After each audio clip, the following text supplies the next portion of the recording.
Hey guys, welcome back to the another video of Zeta Institute of Science, where science is everything. आज हम करेंगे probability chapter के exercise 9.1 के अगले सम से, ठीक है। तो जिसने लेक्चर सब मिस किया होगा तो प्लीज़ आप हमारे चैनल के थ्रू मिल जाएगा लिंक, प्लीज़ पहले वो देखिए फिर इस वीडियो पे आइए। अगर आपको ये वीडियो पसंद आ रहा है तो प्लीज़ लाइक कर दीजिए, और अगर आपने अभी तक इस चैनल पर सब्सक्राइब नहीं किया है तो प्लीज़ सब्सक्राइब कर दीजिए, बेल आइकन को क्लिक कीजिए, सेलेक्ट ऑल कर दीजिए, क्योंकि जब भी हम वीडियो अपलोड करेंगे तो पहला नोटिफिकेशन आपको मिल जाएगा, ठीक है। तो बढ़ते हैं नेक्स्ट सम की तरफ, जो कि है 11th वाला। What is the chance that a leap year selected at random will contain 53 Sundays? क्या लिख गया? What is the chance that a leap year? Leap year मतलब क्या रहता है? अगर लीप ईयर और नॉर्मल ईयर में क्या फ़र्क है, किसी को पता है? कमेंट में मेंशन कर दीजिए। लीप ईयर और नॉर्मल ईयर में क्या फ़र्क है?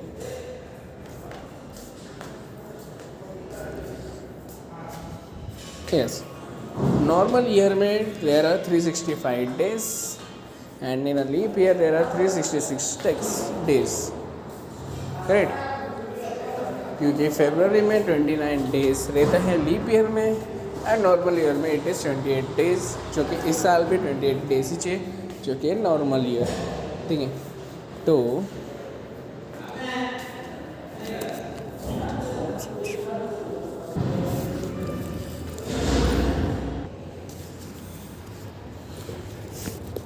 ठीक है, तो हमें क्या है, what is the chance that a leap year selected at a random will contain 53 Sundays. हमें देख लेंगे 53 संडेज का प्रॉपर्टी निकालना है, ठीक है। तो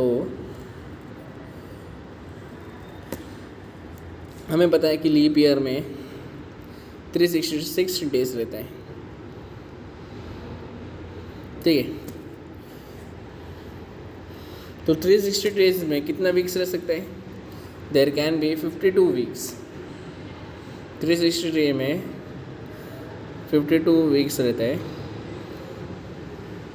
अगर उसको 7 से मल्टीप्लाई करूँ तो मुझे क्या लगेगा? 7 टू 14, 7 में 35, 364।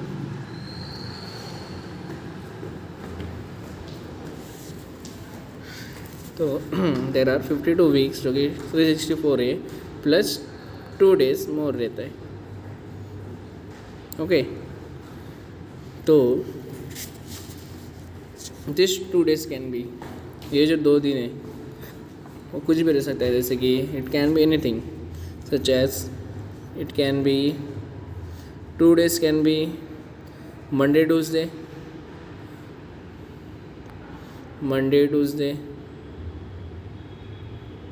या फिर और रह सकता है मंडे, या फिर रह सकते हैं संडे मंडे में शॉर्टकट में ले रहा हूँ, ठीक है। It can B Sunday Monday, या फिर ट्यूसडे वेनेसडे, या फिर रह सकता है वेनेसडे थर्सडे, या फिर रह सकता है थर्सडे फ्राइडे, या फिर रह सकता है फ्राइडे सैटरडे, या फिर रह सकता है सैटरडे संडे। जो 2 दिन है वो इनमें से कुछ भी रह सकता है, ठीक है। वो जो 52 वीक्स है, 52 वीक्स का पता है हमें कौन सा डे रह सकता है, but this 2 days can be Monday Tuesday Sunday Monday, Tuesday Wednesday Thursday, इसमें से कुछ रह सकता है, ठीक है। तो it can be n of 7 कितना आएगा, एन ऑफ एस कितना आएगा, that can be 7, okay. So हमें निकालना है 53 संडेज, ठीक है। तो 53 संडेज आने का संभावना क्या रहता है? अगर हम कौन सा भी सेट लिखते हैं, संडे का पता है, जो 2 डेज में सेलेक्ट करना है, तो संडे कब आता है? संडे आता है जब संडे मंडे, जब ये 2 डेज रहेगा तो संडे आता है, ठीक है। या फिर संडे आता है सैटरडे और संडे, ऐसे 2 दिन में संडे का आता है।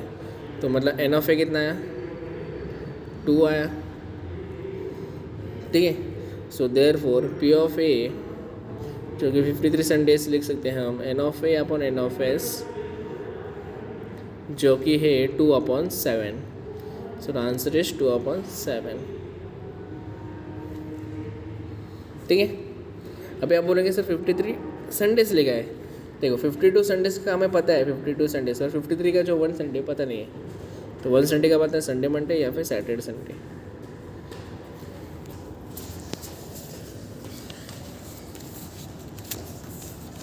क्लियर, नोट डाउन कीजिए इसे।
ठीक है, तो नेक्स्ट सम लिखते क्या है,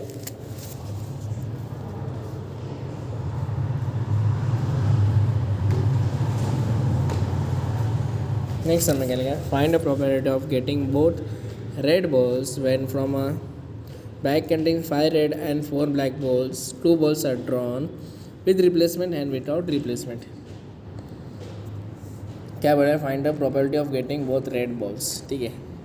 इसमें 5 रेड बॉल्स है और 4 ब्लैक बॉल्स है, 2 बॉल्स आर ड्रॉन, तो विथ रिप्लेसमेंट में निकालना है और विदाउट रिप्लेसमेंट भी निकालना है, ठीक है। रेड बॉल्स का find the probability of getting both red balls, तो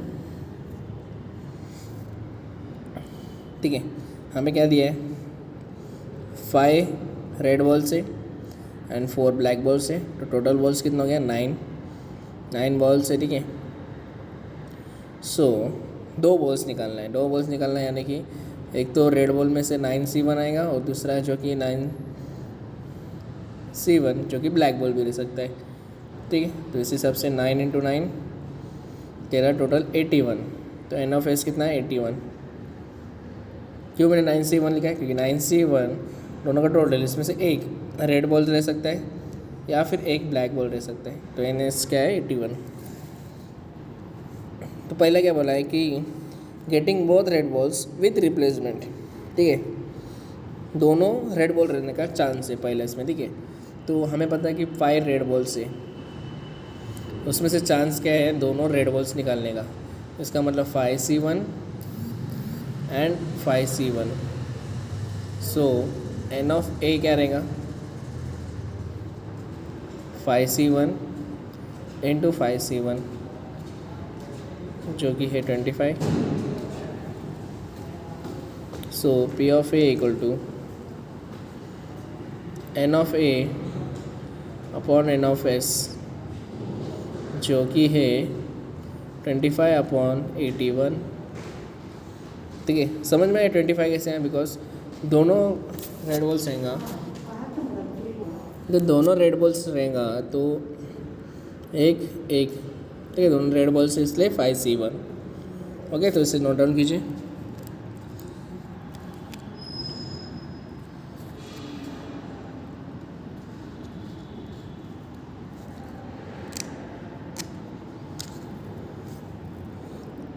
ये तो फर्स्ट क्वेश्चन का, ठीक है, विद रिप्लेसमेंट वाले का सैम्पल स्पेस प्लस वो रेड बॉल सर निकाल, ठीक है।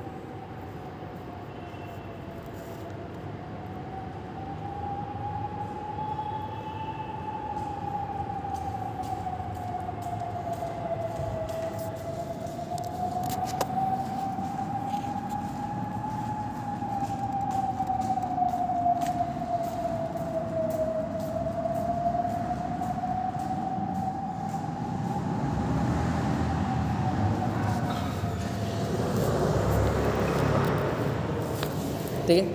तो इसका नेक्स्ट जो सब क्वेश्चन है विदाउट रिप्लेसमेंट। विदाउट रिप्लेसमेंट में कैसे करेंगे हम कि हमें पता है टोटल कितना है 9 बॉल्स से, ठीक है। विदाउट रिप्लेसमेंट में रिप्लेस सेम नहीं रहना मांगते, ठीक है। तो 9 बॉल में से एक रहेगा 9C1, एक रह सकता है 9C1 जो कि टोटली डिफरेंट रहेगा, और दूसरा रहेगा 8C1 because they are also totally different. 2 ball है, ठीक है। पहले इसमें से एक बॉल 9C1 आएगा, दूसरे बॉल जो 8C1 में से, क्योंकि रिपीटेशन इज नॉट अलाउड, मतलब एक जो बॉल का रिपीट नहीं होएगा। तो एन ऑफ एस कितना आएगा, एन ऑफ एस आएगा 9C1 इंटू 8C1 जो कि है 9 into 8 that is nothing but 72। Okay,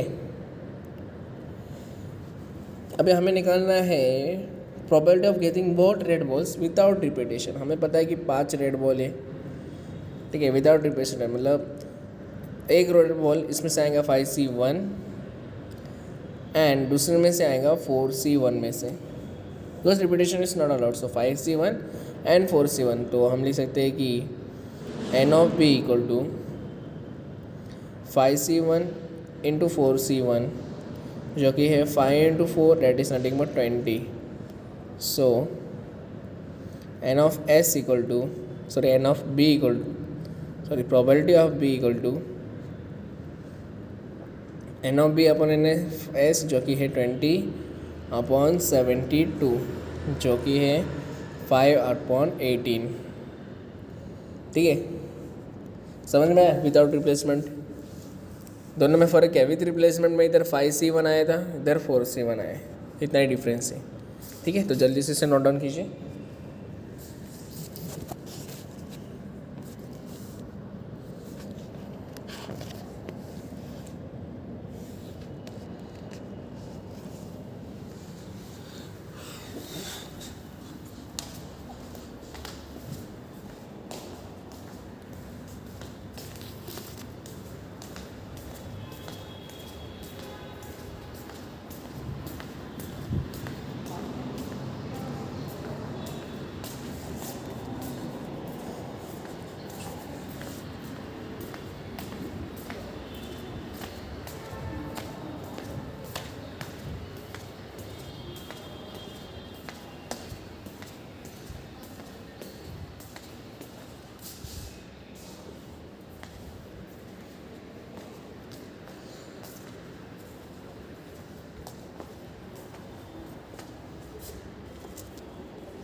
ठीक है, तो नेक्स्ट हम देखते क्या है।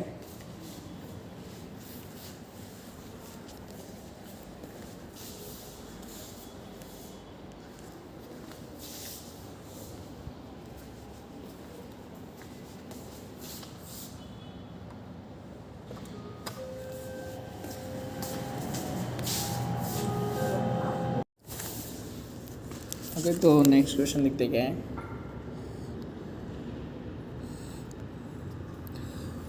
A room has 3 sockets, 4 lamps from a collection, 10 bulbs of which 6 are defective. At night, a person selects 10 bulbs at random and puts them in a socket. What is the probability that the room is still dark, the room is lit? Okay, तो question में क्या है, room has 3 sockets for a lamps. 3 socket है जो lamp के लिए है। From a collection of 10 bulbs, 10 bulbs में 6 डिफेक्टिव है, मतलब 6 चलता नहीं है, ठीक है lamp. At night a person select 3 bulbs at randoms and put them in a socket. 3 bulbs निकालना है 10 में से, ठीक है। तो बोला कि रूम इज स्टिल डार्क, उसका प्रोबेबिलिटी निकालना है। दूसरा द रूम इज स्टिल लीट, तो कैसे निकालेंगे, देखिए हमको कितना बोला है, नंबर ऑफ बल्ब्स कितना है, देयर आर 10 बल्ब्स, ठीक है। उसमें से 6 डिफेक्टिव है,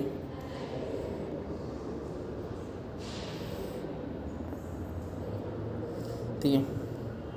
और नॉन डिफेक्टिव बल्ब्स कितना रहेगा, 6 डिफेक्टिव है, तो नॉन डिफेक्टिव कितना है 4। 4 विल बी नॉन डिफेक्टिव। अभी हमें क्या करना है कि 10 में से 3 बल्ब सेलेक्ट करना है, ठीक है, रूम के लिए। तो 10 में से 3 कैसे सेलेक्ट कर सकते हैं? हम सेलेक्ट कर सकते हैं 10C3 वेस में, which is nothing but NF sample space, ठीक है। तो पहले इसमें क्या बोला है कि the room is still dark. Dark यानी कि डार्क कब आएंगे? जब वो 3 बल्ब डार्क कब आएंगे? जब वो डिफेक्टिव बल्ब रहेगा। इसका मतलब जो 3 बल्ब निकलेगा वो किस में से निकलेगा? डिफेक्टिव वर्ड्स में, डिफेक्टिव लैम्प में। तो 6C3 हो जाएगा। क्यों? बिकॉज 6 इज़ डिफेक्टिव लैम्प, उसमें से 3 बल्ब निकाल दिया। तो दिस इज़ नथिंग बट अपना N of A। So probability of P of A क्या आएगा? तो will be N of A upon N of S, जो कि है 6C3 अपॉन 10C3। तो the answer will be 1/6। Next क्या बोले? The room is still lead. अभी ये डार्क का निकला है मैंने, ठीक है। तो स्टिल लीड मतलब क्या रहेगा? वो इसका इन्वर्स रहेगा। इसका मतलब P ऑफ A इन्वर्स रहेगा। That is nothing but formula क्या है? Minus P of A। So that is equal to 1/1/6। It is nothing but 5/6, ठीक है। स्टिल लीड मतलब क्या? वो डार्क की ऑपोजिट, इसलिए हमने इसका इन्वर्स निकाला है, ठीक है। तो वैसे कोई डाउट इसमें? ओके, इससे जल्दी से सॉल्व कीजिए।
ठीक है।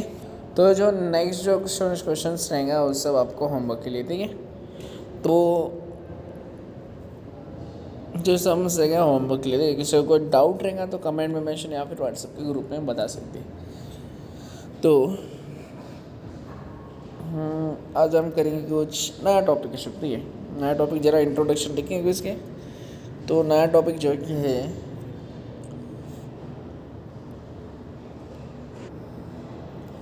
तो नया टॉपिक जो है कि एडिशन थ्योरम हम यूज़ करेंगे। एडिशन थ्योरम अगर हमने देखा सेट में हमने ये फॉर्मूला पढ़ा था कि A union B is nothing but P of A plus P of B minus P of intersection B, उसी रिलेटेड ही चाहिए, ठीक है। तो देखो, अगर जब A एंड B और अगर म्यूचुअली एक्सक्लूसिव रहेगा, ठीक है, A एंड B अगर म्यूचुअली एक्सक्लूसिव रहेगा, म्यूचुअली एक्सक्लूसिव क्या? इंटरसेक्शन जो कि उसका एम्प्टी रहेगा, तो उसको हम डायरेक्टली लिखते हैं P A union B equal to P of इतना ही लिखते, ठीक है। इसको नेगलेक्ट करते हैं जब वो म्यूचुअली एक्सक्लूसिव रहेगा तो, ओके।